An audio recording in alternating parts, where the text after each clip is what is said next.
সাহিত্য আড্ডায় থাকবে কবিতা পাঠ, আলোচনা, শুনব বিশিষ্ট অতিথিদের মুখ থেকে অনেক কথা, অনেক তথ্যভিত্তিক আলোচনা। আজকে এই অনুষ্ঠান পরিচালনা করার জন্য সভাপতির পদ অলঙ্কৃত করতে আমি অনুরোধ জানাচ্ছি গুয়াহাটি থেকে আগত বিশিষ্ট কবি, গল্পকার বিদ্যুৎ চক্রবর্তী মহাশয়কে। আজকের যিনি মুখ্য অতিথি গুয়াহাটি থেকে আগত বিখ্যাত অভিনেতা, বাচিক শিল্পী শঙ্কর দাস মহাশয়কে মুখ্য অতিথির আসন গ্রহণ করতে অনুরোধ করছি। বাচিক শিল্পীকে উত্তরীয় দিয়ে বরণ করতে অনুরোধ করছি এ অঞ্চলের বিশিষ্ট কবি, লেখক সুশান্ত মোহন চট্টোপাধ্যায় মহাশয়কে।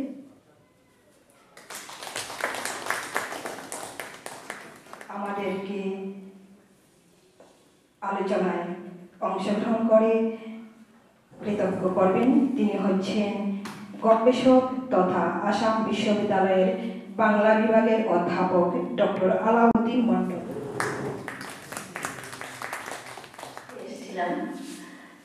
আশুতোষদা আমাকে বলেছিলেন আসতে যে একটা ঘরোয়া আড্ডা হবে, বেলাভূমি সাহিত্য আড্ডা। তো আসার জন্য বলেছিলেন, আমি এলাম। বসতেই উনি বলছেন যে একটা আবৃত্তি করতে হবে। তো আবৃত্তি করতে হবে, উনি বলছেন যে আমার কবিতা পাঠ করব। তো আমি আবৃত্তিকার নই, প্রথমেই বলে দিচ্ছি, আর আমার কবিতাও পাঠ করব না। আমি যার ডাকে এসেছি তার কবিতাই পাঠ করতে চাই। আমি কবি আশুতোষ দাসের কবিতা পাঠ। তো কবিতাটার নাম আড্ডা। এই পুস্তকটি কিছুদিন আগে আজ আমাদের উৎসব নামে প্রকাশিত হয়েছিল। খুব বেশি দিন হয়নি, 1 বছরও হয়নি, এখনো প্রকাশিত হয়েছিল আজ আমাদের উৎসব। তো আপনারা জানেন যে আশুতোষ দাসের, কবি আশুতোষ দাসের কবিতায় সবসময় স্বপ্ন থাকে, উৎসব থাকে। তিনি স্বপ্নের কথা বলেন, উৎসবের কথা বলেন, আড্ডার কথা বলেন। কবিতার মধ্যে দিয়ে আমাদের উৎসব সৃষ্টি করেন, উৎসবের বাতাবরণ তৈরি করেন। আর এই কবিতাটা খুব সম্ভবত তিনি এই অধ্যাপক আলাউদ্দিন মন্ডলকে, আর তাছাড়া তিনি আছেন, তাই এই কবিতাটাই পাঠ করব বলে বেছে নিলাম। স্যারের কোনো আপত্তি নেই তো? সমুদ্রে স্নান করে এসেছি রাত্রিরে, আমাদের আড্ডায় নিয়ে বসেছিলেন মাঝি অধ্যাপক আলাউদ্দিন মন্ডল। তার কথায় উপচে পড়েছে তার সমুদ্রের অসীম ঢেউ, সমস্ত শরীরে জড়িয়ে লেপ। কথা বলছিলেন তখন তিনি, ঢেউয়ের পর ঢেউ যেন সমুদ্রের ফেনা, সমুদ্রের ডলফিনের মতন ঢেউ থেকে উপরেই উঠছে, নামছে। আমি কখনো বা কুড়িয়ে নিয়েছি অনেক ঝিনুক, সমুদ্রের রূপ রাজি, সারা শরীরের ভিতরে মায়াবী মোহিনী। ডানা কাটা এক পরী, সে আর কেউ ছিল না, তার স্ত্রী লিলি মণ্ডল। সমুদ্রে তখন আমার হাতে ঝুলিয়ে দিলেন মায়াবী লিলি, কমণ্ডলু না ব্যাগ। এর ভেতরে ভরেছি ভালোবাসার অনেক রূপালী ফসল, সেটা আমি ছাড়া কেউ তো জানে না, এ আমার নিজস্ব গোপন ধন। বিভিন্ন ক্ষেত্রে বিশেষ অবদান রাখার জন্য অনিল চন্দ্র দাস, সুপ্রভা দাস স্মারক সম্মাননা প্রদান করা হবে। আমি তার আগে বেলাভূমি সাহিত্য আড্ডার যিনি উদ্যোক্তা কবি আশুতোষ দাস মহাশয়কে স্বাগত বক্তব্য রাখতে অনুরোধ জানাচ্ছি। আমি আপ্লুত, আমার অত্যন্ত প্রিয় অভিনেতা, যার সঙ্গে আজকেই আমার প্রথম দেখা হলো, এখন ভালো কথা বলা হয়নি, শঙ্কর দাস। তিনি আমার যত টেলিফিল্মে অভিনয় করেছেন, অভিনয়ের মানকে একটা বিশেষ মান্যতা দিয়ে গেছেন। আমি এবার আমন্ত্রণ জানাবো বরাক উপত্যকার বিশিষ্ট সাংবাদিক তথা ব্যক্তিগতভাবে যিনি বিভিন্ন গবেষণার কাজে নিযুক্ত রয়েছেন ডক্টর সদানন্দ ভট্টাচার্য, তাকে চলচ্চিত্র এবং বিভিন্ন প্রাসঙ্গিক আলোচনা করতে অনুরোধ জানাচ্ছি। আমি আমন্ত্রণ জানাচ্ছি ডক্টর সদানন্দ ভট্টাচার্যকে মঞ্চে। আজকের এই সাহিত্য আড্ডায় উপস্থিত মুখ্য অতিথি বিশিষ্ট অভিনেতা গুয়াহাটি শ্রী শঙ্কর দাস মহাশয়, উপস্থিত বিশিষ্ট অতিথি অসম বিশ্ববিদ্যালয়ের বাংলা বিভাগের অধ্যাপক ডক্টর আলাউদ্দিন মন্ডল, উপস্থিত অবসরপ্রাপ্ত অধ্যাপিকা কবি ডক্টর কস্তুরী হোম চৌধুরী, উপস্থিত অধ্যাপিকা শ্যামলী কর ভওয়াল মহাশয়, সম্মানিত মুখ্য অতিথি এবং সেমিনার হলে উপস্থিত সমস্ত গুণীজন, প্রত্যেকের আমরা বেরিয়েছিলাম এই জন্য সময় লাগবে। আপনারা সবাই আমার প্রিয় মানুষ, কাছের মানুষ। অনেক মানুষ আছে যারা বহুদিন ধরে আমি চিনি, তারা আমাকে চেনে প্রায় 16-20 বছর। আমরা যারা অসৃষ্টিশীল মানুষ, অসৃষ্টিশীল মানুষের দ্বারা সৃষ্টিশীল বিষয়ে আলোচনা করা, এটা সাংঘাতিক জিনিস। এবং লেখক কোন ভাবনা থেকে, কোন জগৎ থেকে, কোন চিন্তার জগৎ থেকে, কোন অনুভব এবং উপলব্ধি থেকে লেখেন, এটা বলা খুব মুশকিল, খুবই মুশকিল। কারণ লেখক যখন লেখেন তখন তার একটা নিজস্ব জগৎ থাকে, ঘোরের মধ্যে থাকে, বাংলায় ঘোরের মধ্যে থাকে, ট্রান্স বলা হয়, ট্রান্সলেট। যে আমাদের এইখানে বিশিষ্ট ব্যক্তিত্ব, নাট্য ব্যক্তিত্ব শ্রীযুক্ত শঙ্কর দাস মহাশয় আছেন। ওনাকে আজকে আমাদের বেলাভূমি সাহিত্য আড্ডা এবং সাহিত্য পত্রিকা পক্ষ থেকে তথা কবিতা উৎসব এডি ক্রিয়েশনের পক্ষে অনিল চন্দ্র দাস, সুপ্রভা দাস স্মারক সম্মাননা তুলে দেওয়া হবে। তো সেই সম্মাননা পত্রটি পাঠ করতে আমি পাঠ করছি।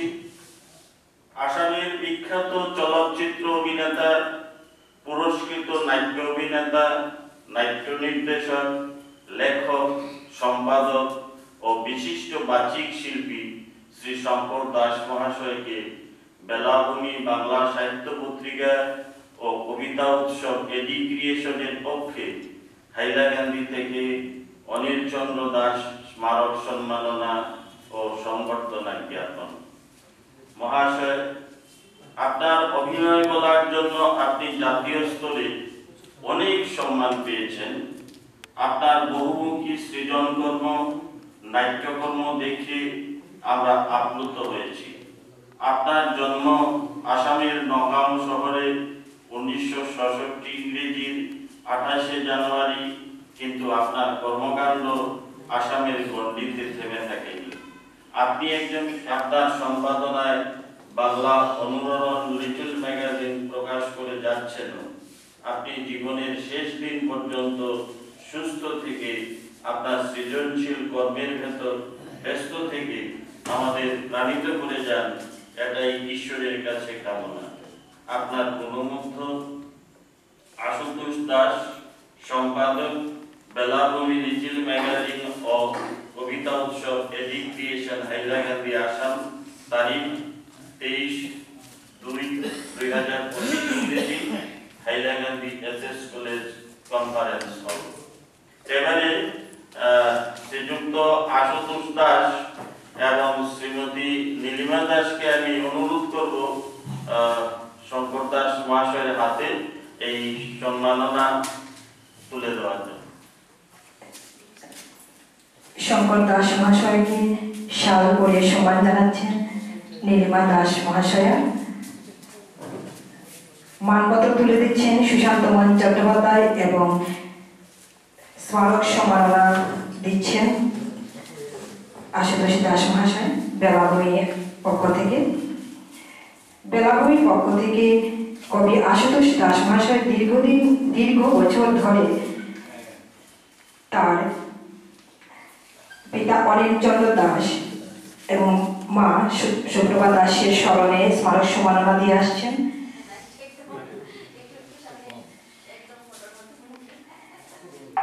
বাচিক শিল্পী শঙ্কর দাস মহাশয়কে সম্মাননা করতে পেরে পরোক্ষে কিন্তু আশুতোষ দাস এবং তার সহধর্মিণী নীলিমা দাস মহাশয়া নিজেরা কৃতজ্ঞ। আমি শঙ্কর দাস মহাশয়কে তার অনুভব ব্যক্ত করতে অনুরোধ করছি। তিনি সুদূর গুয়াহাটি থেকে এসেছেন। আমি পরে জঠর সম্পর্কে বলবো। একটা কথা বলে নিচ্ছি, আপনাদের সকলকে নমস্কার। আমার গলার জঠর সম্পর্কে বিভিন্ন তথ্যগুলো বা কিভাবে আমরা করেছিলাম, কিভাবে আমরা এগিয়ে গিয়েছিলাম সেই সম্পর্কে আমি কিছু বলবো। তবে একটা কথাই বলবো যে 4-5টা ওই টেলি সিরিয়াল আর চলচ্চিত্রে অভিনয় করে বিশিষ্ট হওয়া যায় না। এর জন্য আমি আপনাদের কাছে ক্ষমা প্রার্থী। আমি একজন নাট্যশিল্পী, নাট্য অভিনেতা, নাটক করেছি অনেক, কিন্তু সেই সুবাদেই হয়তো কোনো সিরিয়ালে কাজ করার সুযোগ পেয়েছি। তবে এই ব্যাপারে আপনারা ভাববেন না, আপনারা অনেক বিশিষ্ট জন, আপনাদের কাছে আমি খুব নগণ্য। তাই আপনাদেরকে আমি পুনরায় নমস্কার জানিয়ে আমি এখানে শেষ করছি, পরে আমি কথা বলব। ধন্যবাদ শঙ্কর দাস মহাশয়কে। ও ভালোবাসা জানিয়ে আমি দু একটা কথা বলবো। এখানে অনেকে আমার চেনা, আর যারা বাইরে থেকে এসছেন তাদের সাথে, যারা এই সংস্কৃতি জগতের সাথে যুক্ত আছেন, তাদেরকে দেখলে মনটা ভালো লাগে এবং লেখার প্রেরণা পাই। এখন আমি একটা কথা বলছি যে আমার কালকে একটা অনুষ্ঠান ছিল আমার পিতামাতা আর স্মৃতি নিয়ে। আমি প্রতি বছরই একটা অনুষ্ঠান করি, ইন্দুষা সংবর্ধনা ও সম্মাননা।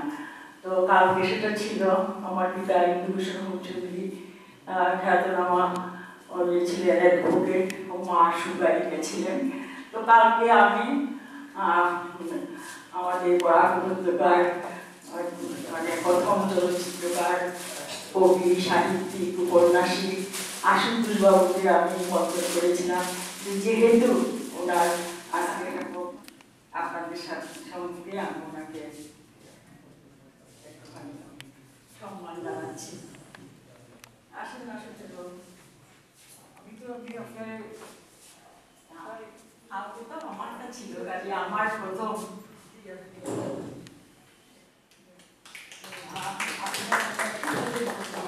আপনার দাস আশুতোষ দাস মহাশয়কে সম্মান জানালেন।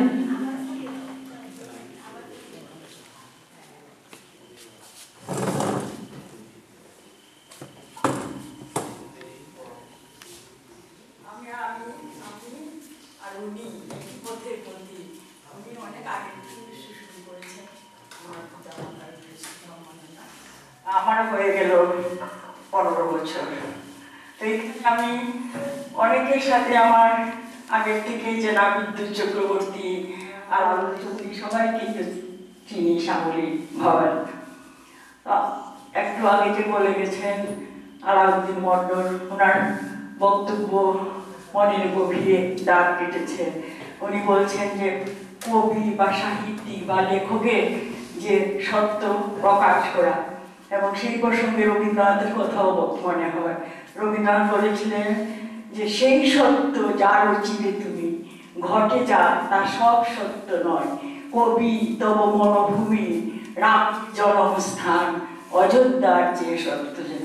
কাজে কবিদের মনোভূমির যে সত্য, সেই সত্যটাই প্রকাশ করার যজ্ঞ, এবং ত্রিপুরীরা বাস্তবের সাথে সাথে কল্পনা মিলিয়ে যে সত্য, সেই সত্যটাকে আমাদের প্রকাশ করতে হবে।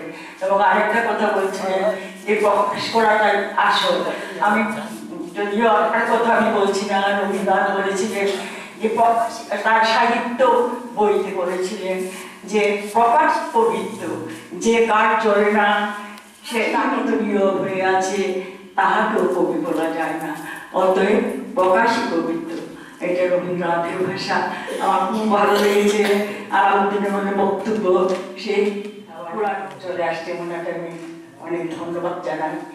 আর শঙ্কর দাসের কথা, শ্রদ্ধেয় শঙ্কর দাসের কথা আমি অনেক শুনেছি আশুতোষ বাবুর মুখে, আজকে চাক্ষুষ দেখলাম। কারণ আমরা একটা কথা জানি, কায়া দেখলে মানা হয় না, কাজে আজকে ওনার কায়া দেখলাম এবং ভালো লাগলো।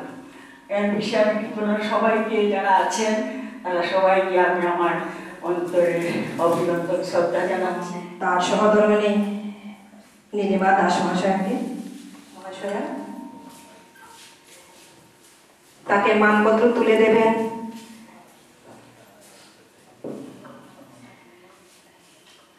তাপস কুমার মহন্ত এবং স্মারক সম্মাননা অনিল চন্দ্র দাস, সুপ্রভা দাস স্মারক সম্মাননা তুলে দিচ্ছেন কবি আশুতোষ দাস মহাশয়। কবি কর্তৃ হোম চৌধুরী মহাশয়কে সংবর্ধিত করে পরোক্ষে কিন্তু আশুতোষ দাস মহাশয়, নীলিমা দাস মহাশয় নিজেরা কৃতজ্ঞ। আমার বাবাকে এখনো খুঁজে পাই, কারণ এটা প্রেক্ষাকার যে আজকে এত অসুস্থতা নিয়েও আপনি এত বললেন যে এই ধরনের কবিতা পাঠ্যগুলোতে, সাহিত্য পাঠ্যগুলোতে সব প্রিয় পুস্তকের সঙ্গে দেখা হয়, আদান প্রদান হয়। এটা একটা বাড়তি পাওয়া, এটা একটা বিশাল প্রাপ্তি। এবং আজকে আলাউদ্দিন মন্ডল সাহেবের যে তথ্য সমৃদ্ধ কথাগুলো আমরা শুনলাম, উপত্যকায় আমাদের যে একটা স্বাতন্ত্র্য আছে, একটা স্বতন্ত্রতা আছে, একটা স্বকীয়তা আছে, সেটাকে প্রমাণ করে দেয়। এবং সেই জন্য আশুতোষ তাকে ভীষণভাবে অভিনন্দন এবং কৃতজ্ঞতা জানাচ্ছি। ধরনের কাজ করে যান, সবসময় আপনার সঙ্গে আছি। এবং এই ধরনের সাহিত্য বাসরগুলো আসলে একটা মিলন মেলা হয়ে যায়, সব প্রিয় মানুষদেরকে আমরা দেখতে পাই, নতুন করে অনেকের সঙ্গে পরিচয় হয়। এটা একটা বিশাল প্রাপ্তি। আশুতোষ তাকে আবারও আমি ধন্যবাদ এবং কৃতজ্ঞতা জানাচ্ছি, এবং নীলিমাকেও আমি আলাদা করে কৃতজ্ঞতা জানাচ্ছি। আপনারা দুজন সুস্থ থাকুন।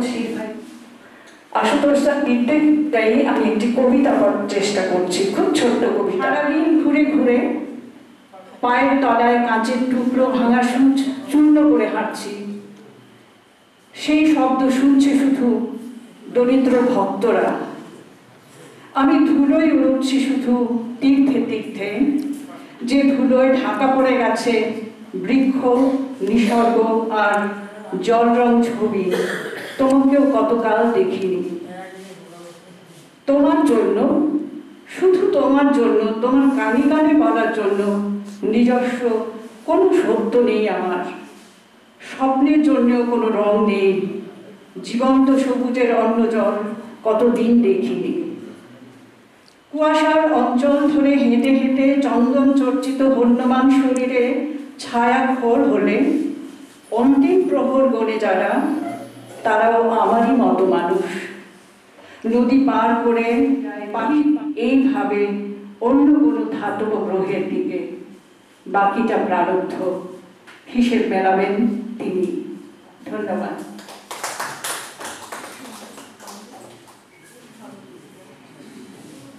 চিকিৎসক কুমারকান্তি দাস, যিনি লক্ষণ দাস নামে খ্যাত, তার উদ্দেশ্যে স্মারক সম্মাননা যে দেওয়ার কথা ছিল, সেই মানপত্র পাঠটি করছেন কবি সুশান্ত মোহন চট্টোপাধ্যায়। তাকে মঞ্চে আমন্ত্রণ জানাচ্ছি। মহাশয়াকে অনুরোধ করছি মঞ্চে এসে আমাদের লক্ষণ দাস স্যারের এই সম্মাননাটুকু গ্রহণ করার জন্য।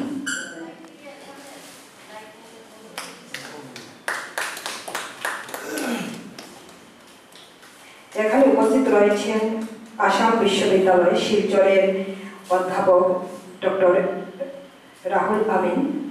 আমরা তার কথাও শুনব।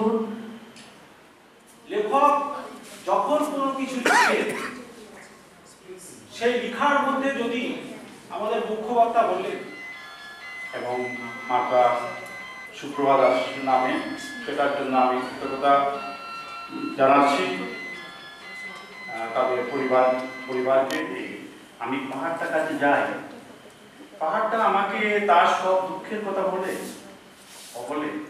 কিছু লোক তার বুক চিরে রাস্তা বানায়, কিছুদিন গেলে সে দেখতে পায় লোকেরা রাস্তার পাশে থাকা সমস্ত গাছপালা কাটে, মেশিন লাগিয়ে মাটি কাটে, সেখানে নাকি গড়ে উঠবে কোনো প্রতিষ্ঠান। যারা গুরুজনরা এসেছেন আমি তাদেরকে সকলকে আমি আমার শ্রদ্ধা ও প্রণাম জানাচ্ছি, এবং বিশেষ করে আজকে অনুষ্ঠানের যিনি উদ্যোক্তা আশুতোষ দাস মহাশয়, যাকে আমি ভালোবেসে আশুতোষ মামু বলে ডাকি, তাকে আমি অসংখ্য ধন্যবাদ এবং অভিনন্দন জানাচ্ছি। আপনাদেরকে দুটি ছোট্ট গান শোনাবো। ভারত আমার ভারতবর্ষ, স্বদেশ আমার স্বপ্ন গো, তোমাতে আমরা লোভিয়া জনম, ধন্য হয়েছি ধন্য গো।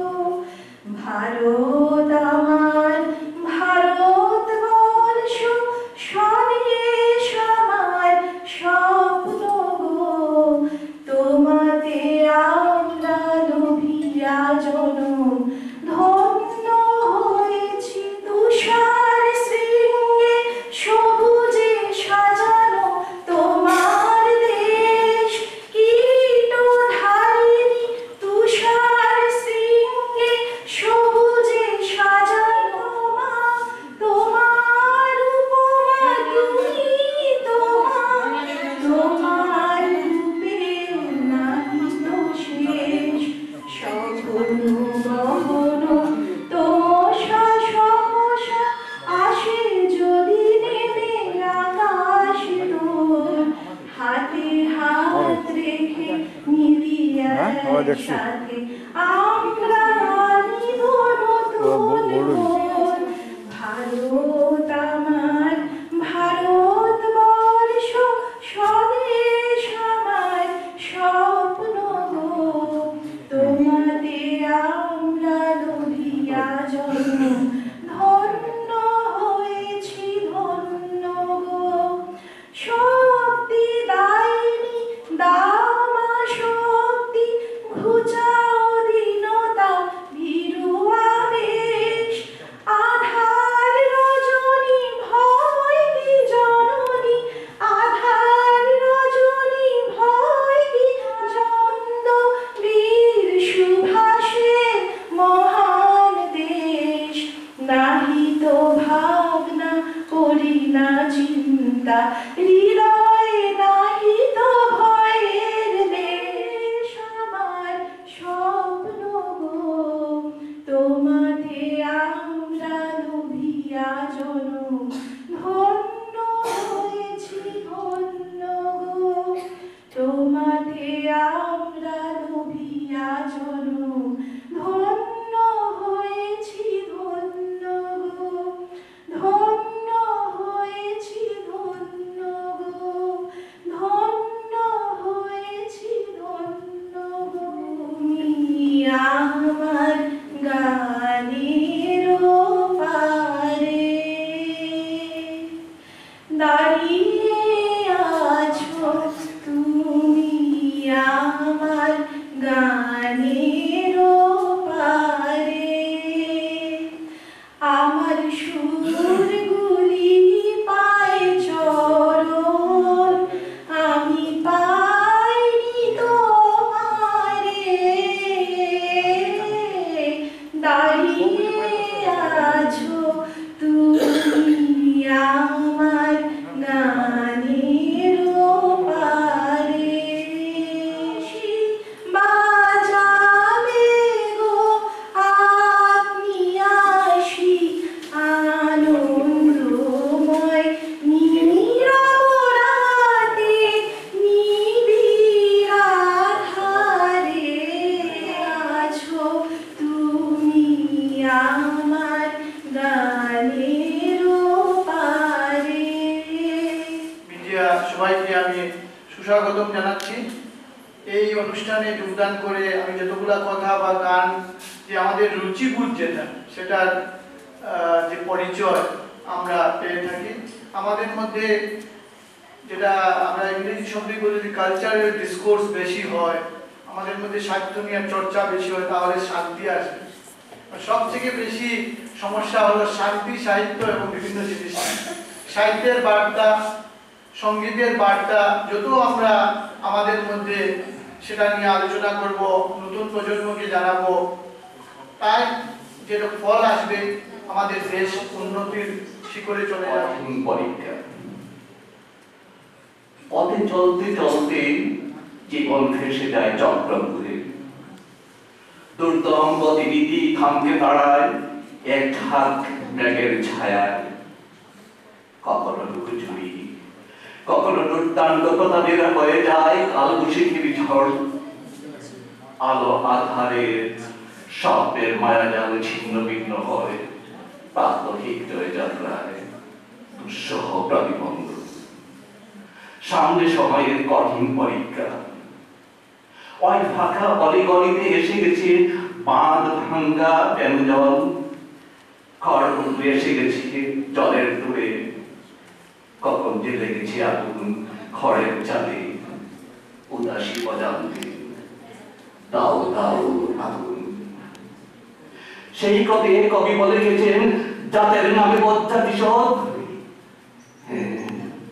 এসব জাতের নামে বজ্জাতি পদভ্রান্ত পথিকের অন্ধপদযাত্রা বিলুপ্ত ঠিকানায় এসে গেছে কঠিন পরীক্ষা। এখন পার হতে হবে দুর্গ প্রশ্নের মোকাবিলায়। সবাইকে ধন্যবাদ। আমি বিধাতার উদাসীন সৃষ্টি, তাই তো পড়ে না কারো দৃষ্টি। ফুটে থাকি ঝোপ জঞ্জালে, মানিয়ে যাও নিতান্ত অবহেলায়। বড়লোকের ঘরে হয় না আমার স্থান, বিধাতার চরণেও পাই না তো স্থান। মধুলুবি পতঙ্গ চলে যায় উড়ে, আসে না কাছে, উড়ে চলে দূরে। ফুটি হয়ে ফুল রাস্তার দুপাশে, চলার পথে মারিয়ে যাও অনায়াসে। তবু আমি প্রস্ফুটিত হই হব, আমার সৌন্দর্য নির্জনে বিলাব। যতই আমায় আঘাত করো, যতই ঘাস ফুলে লাথি মারো, ছুঁড়ে ফেলা দাও ডাস্টবিনে। ঘাস ফুল আলোকের পথ একদিন ঠিক নেবে চিনে। ধন্যবাদ সবাইকে। যার কথা শোনার জন্য অধীর আগ্রহে বসে আছি আমরা সবাই,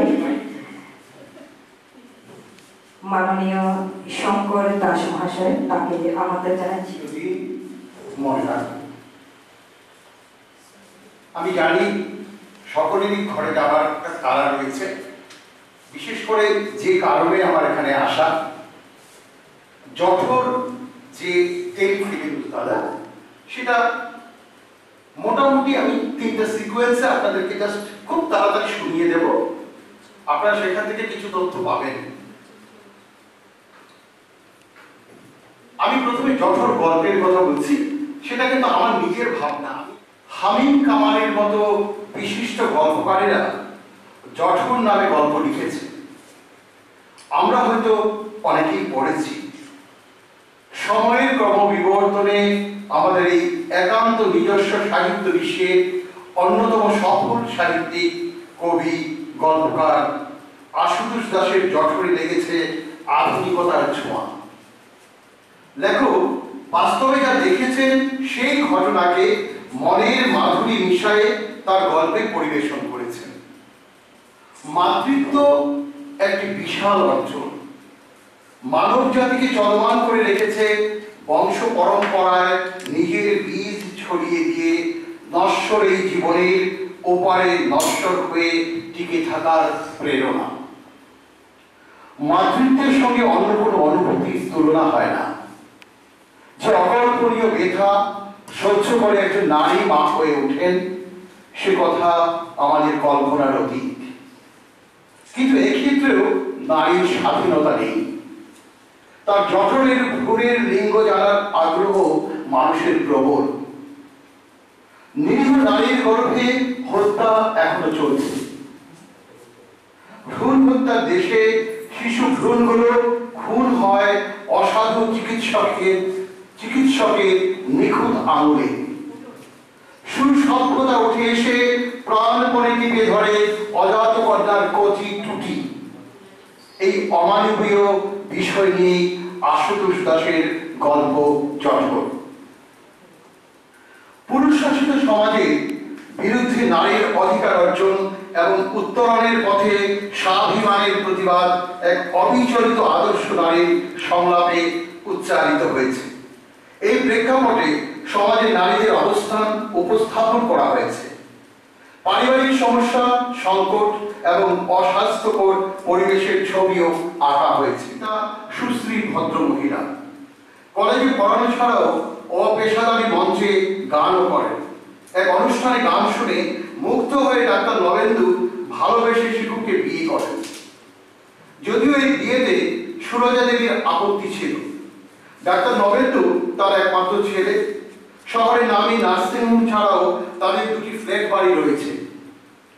সুরজা দেবীর ইচ্ছে ছিল তার প্রতিপত্তিশালী বান্ধবীর মেয়ে মালার সঙ্গে ছেলের বিয়ে দেওয়ার, কিন্তু তার সেই মনোবাঞ্ছা পূর্ণ হয়নি। এছাড়াও নবেন্দুর বাবা সুধাকান্ত বাবু ছেলের পক্ষে সায় দিয়েছিলেন। তাই সুরজা দেবীর সম্পূর্ণ রাগ এসে পড়ে বৌমা শিখু মাইতির উপর। যে কোনো সুযোগেই নানা অজুহাতে তিনি শিশুকে অপমান করেন, অত্যাচার করেন। 4 মাসের অন্তঃসত্ত্বা সুরজা দেবী শিশুর ভ্রূণ পরীক্ষা করার জন্য তাদের নার্সিংহোমে আল্ট্রাসোনোগ্রাফি করিয়ে নিতে বলেন। তিনি কন্যা সন্তান চান না, আর কেউ তার মুখের উপর কথা বলুক সেটা কোনোদিনই তার পছন্দ নয়। কথায় কথায় পরিবেশ উত্তপ্ত হয়ে ওঠে। ছেলে নার্সিংহোম থেকে উত্তেজিত করে তোলে। সবকিছু শুনে মাকেই সমর্থন করেন নবেন্দু। মাতৃভক্ত নবেন্দু মা বলতে অজ্ঞান। কিন্তু কোনো কিছুতেই যখন শিশুকে রাজি করানো গেল না, তখন নবেন্দু শিশুকে শাসাতে থাকেন। সুধাকান্ত বাবু শিশুর পক্ষে দাঁড়ালে সুরজা দেবী রেগে গিয়ে বলেন, তুমি তো আমার বাবার সম্পত্তি ভাঙিয়ে দিন যাপন করছো। সুরজা দেবী তার প্রভাব প্রতিপত্তিশালী বাবার একমাত্র কন্যা। তার বাবার নার্সিংহোম ছিল, সেখানেই কাজ করতেন সুধাকান্ত বাবু। সেখানেই তাদের ঘনিষ্ঠতা, প্রেম এবং সামাজিক রীতিনীতি মেনেই বিবাহ। এদিকে নবেন্দু শিশুর ঝগড়া আকাশ পেলে তাকে অনেক সমস্যার সম্মুখীন হতে হবে। আত্মাভিমানী শিশু বুঝতে পারে দিন দিন তার স্বামীর ব্যবহারে অবনতি ঘটছে। সে তাকে ভালোবেসে চিত্রের ভাবনা আঁকড়ে ধরল গল্পকারকে। যেমন ভাবা তেমন কাজ। গল্পকার নিজেই লেগে পড়লেন চিত্রনাট্য লেখার কাজে। শেষ হলো চিত্রনাট্য। এবার তথ্যচিত্র নির্মাণের কাজে খুঁজে পেতে হবে একজন সুদক্ষ পরিচালক। আসলে সব ভালো যার, শেষ ভালো তার। পেয়ে গেলেন জাতীয় পুরস্কারপ্রাপ্ত যশস্বী চিত্র পরিচালক পুলক গগৈকে। 1938 সালে জোরহাটে জন্মগ্রহণ করা সোমেশ্বর গগৈর পুত্র পুলক গগৈ অসম্মানী পত্রিকায় কার্টুনিস্ট হিসাবে কর্মময় জীবন। বান্দ্রা স্কুল অফ আর্টস থেকে চিত্রাঙ্কন শিখেছিলেন, কিন্তু তার মনের গহনে ছিল ছবি তৈরির আকাঙ্ক্ষা। 1971-72 সালে আমেরিকার ওয়াশিংটনের এক চিত্র প্রদর্শনী থেকে 40টি ছবি বিক্রয়ের মোটা অর্থ পেয়ে সুধাকান্ত ভূপেন হাজারিকার সহযোগিতায় 1975 সালে তার নিজের গল্পে নির্মাণ করেন চলচ্চিত্র খোঁজ। শুরু হয় তার আকাঙ্ক্ষিত যাত্রা। 1978 সালে নির্মিত শ্রীমতী মহিমাময়ী ছবির ব্যবসায়িক সফলতায় তিনি সমালোচকদের পছন্দের পরিচালক হয়ে পড়েন। সৈয়দ আব্দুল মালিকের গল্প নিয়ে তিনি 1993 সালে রেলর আলী দুবরি বন ছবি নির্মাণ করে 40তম জাতীয় চলচ্চিত্র উৎসবে সেরা অসমীয়া চলচ্চিত্রের জন্য লাভ করেন রাষ্ট্রীয় পুরস্কার রজত কমল। 2013 সালে সৈয়দ আব্দুল মালিকের কাঠফুলা গল্পের অবলম্বনে তৈরি মমতাজ ছবির জন্য ফিল্মফেয়ার উৎসবে শ্রেষ্ঠ পরিচালকের সম্মান লাভ করেন। তার পরিচালিত অন্যান্য ছবিগুলো হলো সাদরী, এটা অসমীয়াতে বলে খাদরি, খেন্দুর, কুরজ, মরম নদীর গহরঘাট এবং পত্তি। 2022 সালে 12 নভেম্বর রংতুলি এবং সেলুলয়েডের মায়া ছেড়ে চলে যাওয়ার পর তৈরি হয় শিল্পীর জীবন, চলচ্চিত্র এবং ছবি বিষয়ক একটি তথ্যচিত্র ক্যানভাস টু রিলস। এই প্রথিতযশা শিল্পীর হাতেই গল্পকার আশুতোষ দাস তুলে দিয়েছিলেন তার চিত্রনাট্য জঠর। এবার সিকোয়েন্স 3, যেটা কিভাবে তৈরি হল। জঠর চিত্রনাট্য থেকে তথ্যচিত্র নির্মাণের কথা। 2006-07 সালে নির্মিত হল চন্দ্রমোহন দাস এবং বর্ণালী বড়ুয়াকে প্রযোজনা নিয়ন্ত্রণের দায়িত্ব দিয়েছিলেন। তারাই পরিচালকের নির্দেশ অনুযায়ী জঠর তথ্যচিত্রের জন্য চরিত্রাভিনেতাদের খুঁজে বের করেছিলেন। তথ্যচিত্রের সঙ্গীত পরিচালনা করেছেন শ্রীমতী মহিমাময়ী, মরম নদীর গাভরু ঘাট এবং পত্তি চলচ্চিত্র খ্যাত সঙ্গীত পরিচালক অতুল মেধি।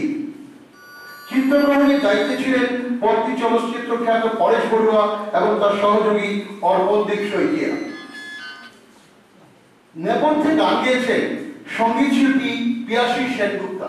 আজ হোক সারা বেলা ভালোবাসার গান গো, মায়েদের মুখে আজ পৃথিবী হাসি গো। পরিচালক পুরোপুরি চিত্রনাট্যের চরিত্র অনুযায়ী অভিনেতা অভিনেত্রী নির্বাচন করেন। সুধাকান্ত চরিত্রে শঙ্কর দাস, ডাক্তার নরেন্দ্র মাইতি চরিত্রে দেবজ্যোতি সরকার, তরণী দাদু চরিত্রে দীপক দে, সুরজা দেবী চরিত্রে মণিপাল গাঙ্গুলি এবং শিখু মাইতি চরিত্রে প্রিয়াঙ্কা চক্রবর্তী। চরিত্রাভিনেতাদের সংলাপ এবং চিকিৎসকদের সাক্ষাৎকার তথ্যচিত্রের জন্য ক্যামেরাবন্দি হলো। কলাকুশলীদের পারদর্শিতায় রোশন কমিউনিকেশনের প্রস্তুতিতে তৈরি হলো শিলচর দূরদর্শনের জন্য। একদিকে যেমন চলচ্চিত্র সমালোচকেরা বলেছেন জঠর তথ্যচিত্রটি অসমের নতুন দিকের সূচনা করেছে, অন্যদিকে সুধাকণ্ঠ ভূপেন হাজারিকা তথ্যচিত্রের ভূয়সী প্রশংসা করেছেন। এখানেই জঠরের সার্থকতা। সবশেষে একটা কথাই বলবো, কিছুদিন আগে একটা সিরিয়ালে বিশিষ্ট অভিনেতা সৌমিত্র চট্টোপাধ্যায় বলেছিলেন তিনি কাজ করে যেতে চান।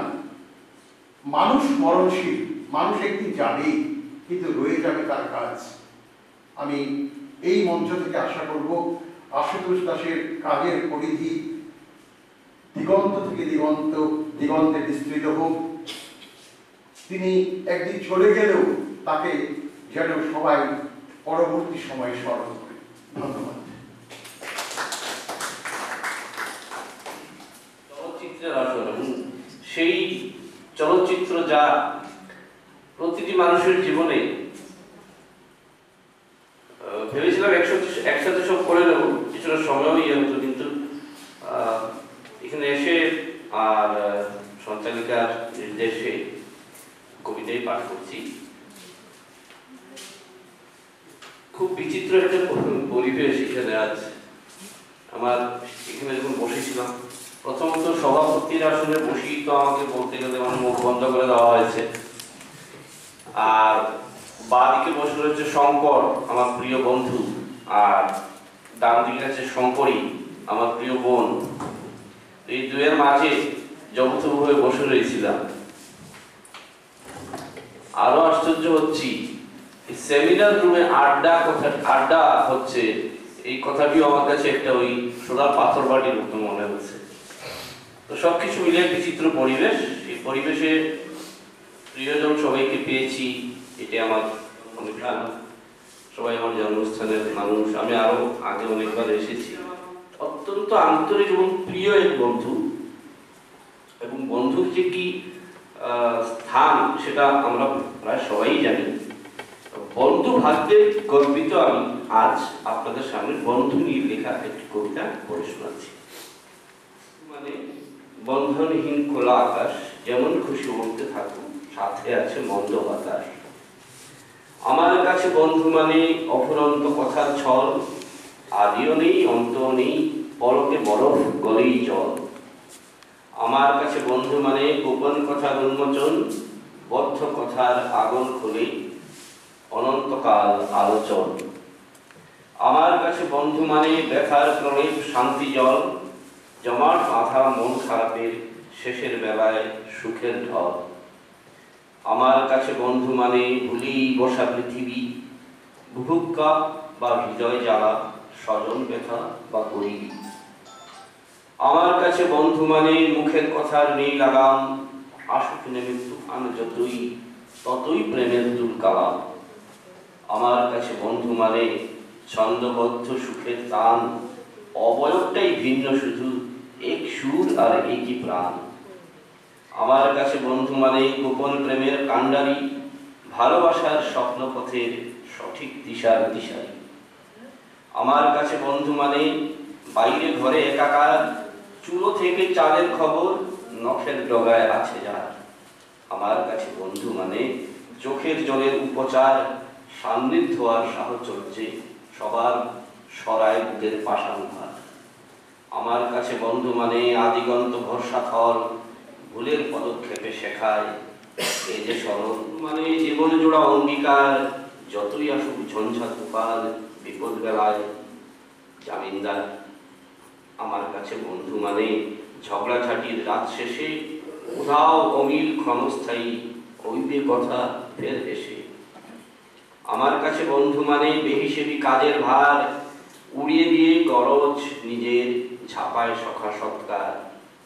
আমার কাছে বন্ধু মানে শেষ যুদ্ধের হাতিয়ার, বুক চিতিয়ে দাঁড়ায় পাশে পড়ায় জয়ের মণিহার।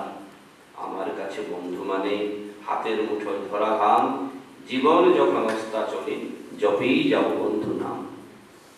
নমস্কার সবাইকে। বিশেষ ধন্যবাদ একটি জানাতেই হয় আমাদের শ্রদ্ধেয় কবি আশুতোষ দাদার জন্য, কি অক্লান্ত তার সৃজনশীলতা। আমি তাকে কুর্নিশ জানাই এবং তার এই উদ্যম যেন আরো বহুদিন ধরে চলতে থাকে, তার জন্য পরমেশ্বরের কাছে আমি প্রার্থনা জানাই। ধন্যবাদ। পরমান চলো হাঁটি, দুজন আর হাত ধরে দূরে আরো দূরে আরো দূরে আরো দূরে চলো হাঁটি হাঁটি দূরে। আর একটা কথা বলছি, মুক্ত রেণু ফুলে বরফনে জড়া, ফুলের রেণুতে গুড়ি গুড়ি চাপ কাঁপে, থর থর কাঁপে তার রেণু ধরা আশ। এত গন্ধ এত স্বাদ, আমি চাই আনন্দ উল্লাসে কোনো হার না কিছু না করে ওনার দিকে তাকালাম, আর তিনি বললেন শব্দটা হলো ভালোবাসা। এবং আমাদের আরেক দাদা যিনি জঠরের সঙ্গে অঙ্গাঙ্গিভাবে জড়িত। আজকে আমাদের এই অনুষ্ঠানে আসাটা কিন্তু উদ্যোক্তাদের পক্ষ থেকে কোনো আমন্ত্রণ তো আড্ডাগুলো এমনই হওয়া উচিত যেখানে পছন্দ অপছন্দের অধিকার থাকবে, আমার সেটা মনে হয়। যেখানে ওরা আমাদের অধিকৃত, ওরা আমাদের দেখিয়ে দেবেন, আমাদের বুঝিয়ে দেবেন যে এই জায়গাটা ভুল ছিল। অনুষা মঙ্গল, পচা পাটে দডুবা, বিষধর ফনা, ছেঁড়া কাঁথা কানিয়ার, বেহুলা যন্ত্রণা, হুহু করা কাল সন্ধ্যা, ভেসে আসা গানে, সায়ের ঝিয়ারি যায় অনন্ত ভাষানে। কোথায় নিছুনি কোথা চম্পকনগর, সাত নরিশিকা চলে ঘরের ভিতর। কুপিলম্পে রাত কানা নিরক্ষরা বুড়ি, লখার মরণে কান্দে আছুরি পিছুরি।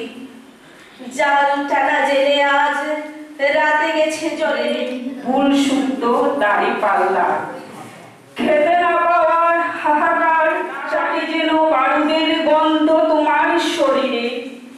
এ যুদ্ধ শেষ হোক এ জন্মে, হিসাব রেখেছি সব। ধন্যবাদ। নিদ্রা মগন, আমি আলোকিত করেছি গগন। চোখ মেলে দেখলে না কতটুকু দিয়েছি আলো, কতখানি ঘুচিয়েছে রাতের কালো। এবার হয়েছে আমার যাবার সময়, তাই তুমি জাগিয়ে দাও, দিও সমস্ত ভুবন। দুঃখ করো না আমার তোরে, হয়েও না যেদিন ভারত সরকারের নিগ্রহণ হবে আর সজাগ দৃষ্টি মেলে তোমাকে ভারত রত্ন, পদ্মবিভূষণ অথবা পদ্মশ্রী উপাধিতে ভূষিত করবে, সেদিন আমরা গোড়া ফাঁসি আনন্দে নৃত্য করবো ময়ূরের মতো এখন তুলে। সেদিন হয়তো আর বেশি দূরে নয়, শ্রম অনিষ্ঠায় তুমি সবাই অনুপ্রেরণা, শল্য চিকিৎসায় উজাড় করে দিয়েছে নিজেকে। অন্যদিকে সঙ্গী জীবনের গানে ভাগ ডুবছি হাসছি, আয় আয় ঋতুর পর ঋতু চলে যাচ্ছে, আয় সখী, কুসুমে হাসছে সোনালের উত্তর। জীবনের বাঁকে বাঁকে কত কিছু আধার, জ্যোৎস্না, বৃষ্টি, ঝড়, ক্লেদ, গ্লানি মেঘে কখন কিভাবে এসে গেছি শেষ মোহনায়। ঢেউ মিলিয়ে অসীম সমুদ্রের ঢেউ ছুঁয়ে রয়েছে, ঠোঁট ছুঁয়ে রয়েছে, আমি যেন ঠিক তাই। আবার প্রেমের অবগাহনে সমুদ্র স্থান সেরে নেই, তোমার ছোঁয়ায় ভালোবাসার অনন্ত ডিঙি জুড়ে প্রজ্বলিত প্রদীপ জ্বলুক। ভালোবেসে ডাকছি কেবল, আয় সখী, আয় আয়। জীবন সাজাতে বেলা গড়িয়ে কখন সন্ধ্যা নামে, শিশির জোনাকি উড়ে অন্মান্তরে রব ভালোবাসা নাকি মোহ? না না, কিচ্ছু জানি না। ভালোবাসা জলস্রোতে ভাসছি কেবল, অসীমের অনন্তের দিকে যাচ্ছি। নমস্কার। করতে হয়, তো এইসব চাপটা আমাদের উপরে অনেক বেশি। তাছাড়া ওই একাডেমিক সাইডেও আরো অন্য বিষয়গুলোই নিয়ে বেশি আমাদেরকে সময় ব্যস্ত থাকতে হয়। দুর্ভাগ্য যে বেলাভূমি লেখা হলো না, আর গাওয়াও হলো না। এরপরে লাইনগুলো আমার মনে নেই, দুঃখিত। আমি ছাড়পত্র কবিতাটি আবৃত্তি করার চেষ্টা করছি। যে শিশু ভূমিষ্ঠ হলো আজ রাত্রে, তার মুখে খবর পেল সে পেয়েছে ছাড়পত্র এক। নতুন বিশ্বের তরে তাই ব্যক্ত করে অধিকার, জন্মমাত্র শুধু চিৎকারে। খর্বদেহ নিঃসহায়, তবু তার মুষ্টিবদ্ধ হাত উত্তোলিত উদ্ভাসিত কি এক দুর্বোধ্য প্রতিজ্ঞায়। সে ভাষা বোঝে না কেউ, কেউ হাসে, কেউ করে মৃদু তিরস্কার।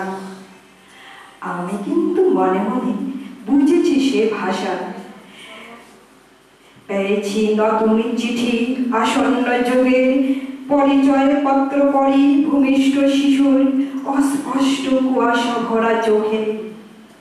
এসেছে নতুন শিশু, তাকে ছেড়ে দিতে হবে স্থান, জীর্ণ পৃথিবীতে ব্যর্থ মৃত আর ধ্বংসস্তূপ পিঠে। চলে যেতে হবে আমাদের, চলে যাব তবু আজ যতক্ষণ দেহে আছে প্রাণ, প্রাণে বনে পৃথিবীর সরাও জঞ্জাল। এই বিশ্বকে এ শিশুর বাসযোগ্য করে যাব আমি। নবজাতকের কাছে এ আমার দৃঢ় অঙ্গীকার। অবশেষে সব কাজ সেরে আমার